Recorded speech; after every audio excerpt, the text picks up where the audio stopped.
The parable of the willow and the oak. In a vast, ancient forest stood two trees, a mighty oak whose branches reached for the heavens with unyielding strength, and a humble willow whose slender limbs drooped towards the earth, swaying with every breeze. The oak prided itself on its rigidity.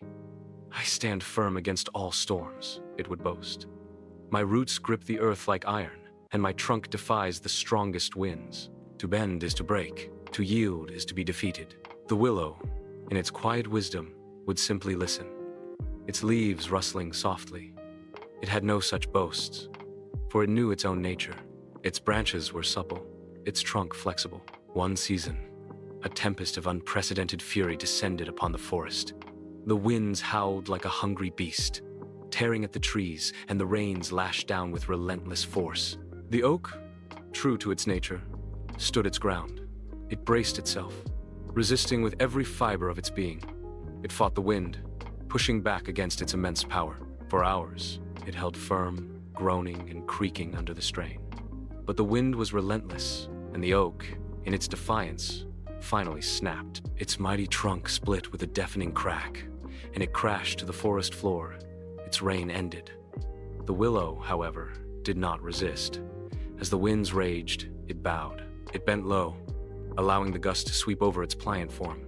Its branches danced and swayed, touching the ground, sometimes even dipping into the swollen stream nearby. It seemed to surrender completely to the storm's will. It offered no resistance, no fight.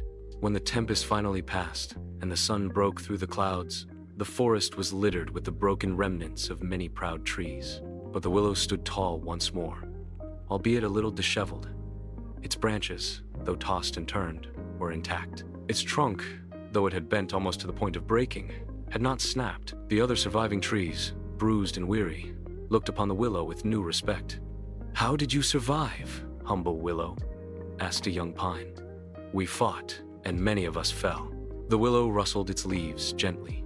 "I did not fight the storm," it replied. "I surrendered to its power. By yielding, I allowed it to pass over me, and in doing so, I preserved myself.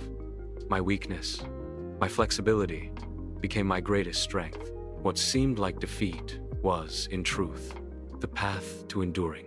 And so, the willow taught the forest that true strength is not always found in rigid resistance, but sometimes in the wisdom of strategic surrender, allowing one to endure and rise again when the battle is over. Allowing one to endure and rise again when the battle is over.